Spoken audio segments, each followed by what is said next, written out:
France والی خوشبو لگانا منع اور حرام ہے، اور نبی اکرم صلی اللہ علیہ وسلم فرمایا، جامع ترمذی کی روایت ہے، ہماری خواتین اس کو بہت معمولی سمجھتی ہے، غور سے سنی میری بات کو، حدیث نبی اکرم صلی اللہ علیہ وسلم کی جس شدت سے اللہ کے رسول نے کنڈیم کیا عورتوں کا مہک والی خوشبو لگانا، سنیے اور غور کیجیے اس حدیث پہ۔ جو عورتیں بڑا ارے کچھ نہیں ہوتا جی، اللہ رحمان رحیم، اتنی باتوں کو کرتے ہی تھوڑی رہتا، اور بس ان کے پاس وہ چھوٹی سی اسپیشل ایک بنی ہوئی رہتی ان کی، بس نکالے گی اور چلے، کچھ ہوا کہ بس نکالے ادھر ادھر منہ کے اندر، ٹھیک ہے، ہر جگہ خوشبو بنا کے چلے۔ اور یہ خوشبو کا مقصد کیا ہے؟ ساری دنیا جانتی ہے اس کا مقصد کیا ہے، بہر اللہ رحم کرے۔ اگر یہ مقصد نہیں بھی ہے تو آپ ایک بہت ہی گھٹیا اور انتہائی گھٹیا لوگوں والا عمل کر رہے ہیں۔ عورت کا خوشبو لگانا بے انتہا غلط عمل ہے۔ سنیے اس کی شدت کیا ہے، نبی اکرم صلی اللہ علیہ وسلم کی زبانی سنیے۔ ابو موسیٰ اشعری رضی اللہ عنہ فرماتے اور کہتے ہیں، نبی اکرم صلی اللہ علیہ وسلم نے فرمایا، ہر آنکھ زانی ہے، ہر آنکھ زانی ہے، مطلب اس چیز کو دیکھنا جو دیکھنے سے منع کیا گیا زنا ہے، ہر آنکھ زانی ہے۔ پھر فرمایا، عورت جب خوشبو لگا کر مردوں کے مجلس کے پاس سے گزرتی ہے تو وہ ایسی اور ایسی ہے۔ صحابہ نے پوچھا، یہ ایسی اور ایسی کیا ہے؟ تو آپ نے فرمایا، وہ زانیہ ہے۔ جو عورت خوشبو لگا کر مردوں کے مجلس سے گزرے وہ زانیہ ہے۔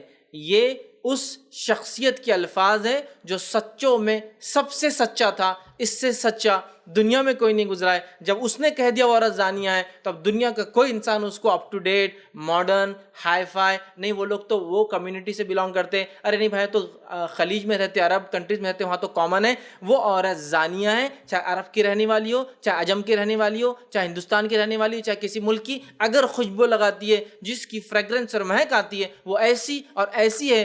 آپ اس بات پہ غور کیجئے، جو کسی پر زنا کا الزام لگائے ثابت نہ کر پائے تو 80 کوڑے سزا ہے۔ اللہ کے رسول فرما رہے وہ زانیہ ہے، وہ ایسی اور ایسی ہے۔ پوچھا گیا کیسی ہے تو کہا وہ زانیہ ہے۔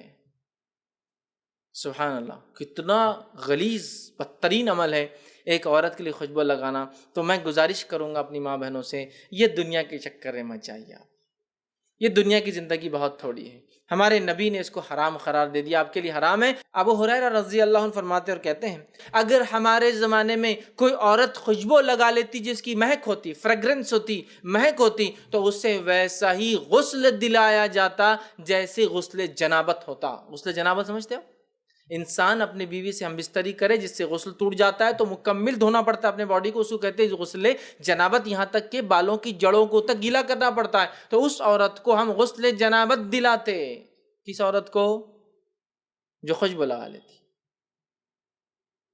تو عورت خوشبو نہیں لگا سکتی۔ میں اپیل کروں گا اپنی ماں بہنوں سے، اس کو اوائڈ کیجیے۔ آپ کون سی خوشبو لگا سکتے؟ میں نے بتا دیا، ایسی خوشبو جس کا پیچ تو آئے لیکن اس کی فریگرنس نہیں، اسمیل ہے اس میں، نزدیک سے ہو سکتا ہے لیکن مہک نہیں ہے، فریگرنس اڑتی نہیں ہو۔ آپ نے لگا لیا آپ کے حد تک، اڑتی نہیں ہو، لیکن وہ مہک جو اڑتی ہے، میں نے ایسی بھی عورتوں کو دیکھا، اللہ رحم کرے، اود کا دھواں لیتے ہیں، یہ تو پورا دنیا بھر میں مہکیں گا، وہ کپڑا اود سے اتنا مہکدار ہو جاتا ہے، وہ مجلس سے مہکنا شروع ہو جاتی ہے، آپ راستے سے جائیں گے لوگ محسوس کریں گے۔ اور یہ ایک بہت سنگین مسئلہ ہے۔ بہت سارے لوگ بولتے ہیں ہاں وہ تو ٹریڈیشن ہے، کلچر ہے۔ ایسا کوئی کلچر نہیں ہو سکتا جو اسلام کے خلاف جائے اور آپ اس کو پھر بھی مانیں۔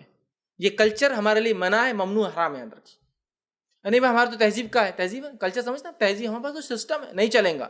بہت سی بار عورتوں کے نکاح ہوتے ہیں، لڑکیوں کے نکاح ہوتے ہیں اور ان کے سر میں خوشبو لگاتا ہے، ایسی خوشبو جو خوشبو تو بہت زیادہ لیکن عورت کے لیے ایک طرح سے دلندری اور اس کے لیے زانیہ کرے اللہ کے رسول، ایسی خوشبو دنیا بڑھ رہے ان کے گھر میں شادی ہوئی، خوشبو آ رہی ہے نا، وہ کیا خوشبو رہتی پتہ نہیں، سہاگ کے پوڑے کے اندر ایک آتی ہے خوشبو، سر میں لگا لیتے، او ایسی خوشبو جیسی کوئی انتہا نہیں کہ اس کا شوہر نہیں دنیا سے ہوں گے کیا ہو رہا، ارے میاں شادی ہے تمہارے گھر میں، یہ خوشبو اور کہیں نہیں آتی نا۔ اور وہ کہاں لگی ہوئی ہے؟ وہ مرد نے نہیں لگایا، عورت کو لگایا گیا۔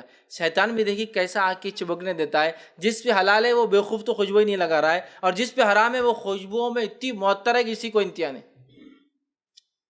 دلہن کو منع ہے، سمجھے نا، مطلب میری شادی ہے تو کیا میں خوشبو لگا سکتی ہوں؟ عورت نہیں لگا سکتے کہ تو کیا آپ کو کوئی خوشی حرام چیز کو حلال کرنے کی اجازت دیتی ہے؟ نہیں۔ تو کوئی ٹریڈیشنز، کوئی رسم، کوئی خاندانی طریقے شریعت کے آگے، شریعت سے مقدم اور شریعت کے مقابلے میں ہم عمل نہیں کر سکتے، یاد رکھیے۔ تو لہٰذا عورت خوشبو کسی بھی کنڈیشن میں نہیں لگا سکتی ہے۔ ارے نہیں میرے پاس بہت پسینے کی بدبو ہوتی، تب بھی نہیں۔ اور پسینے کی بدبو زیادہ بہتر ہے نبی اکرم صلی اللہ علیہ وسلم کی زبان سے تمہارے لیے زنا کا لفظ نکلے. کتنا اچھا ہے نا کہ میرے پاس بدبو آ رہی ہے، بہت بدبو ہے. وہ بدبو thousand millions of time better ہے ایک عورت پہ زنا کا الزام اور لگے. اور کہنے والی ذات سچوں کی سچی ذات ہے، اس سے سچا دنیا میں نہیں گزرا ہے. اس کے الفاظ، اس کا قول، اس کا فعل ہمارے لیے لائق اتباع ہے. ان کے الفاظ وہ حیثیت رکھتے ہیں کہ اگر کہہ دیں تو ہمارے لیے واجب اور ایسا حکم ہے جس کو ٹالا نہیں جائے.